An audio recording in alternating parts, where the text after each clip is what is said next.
sa mga cosplayers, I mean, sa newbie or Yup, mga oo.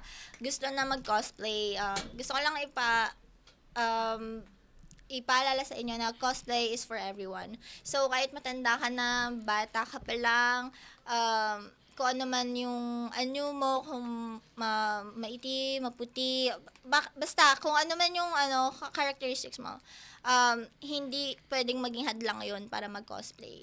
At kung sa cosplay, yun yung magiging way para ma-express mo yung sarili mo, na mapakita mo yung um, pagiging ano sa tawag dito? Yung pagiging Creative. yun, Yan, creative. oo. Yun, sana pagpatuloy nyo lang yung pagka-cosplay ng walang iniisip na hadlang. Ayun, Yun, very be well said, happy Jay. always. Manatiling nakatutok sa Abante, sundan kami sa aming mga social media accounts at huwag kalimutang mag-subscribe sa aming YouTube channel, DWAR Abante Radio, para sa mga eksklusibong balita. Ako po si Jigo Postolero.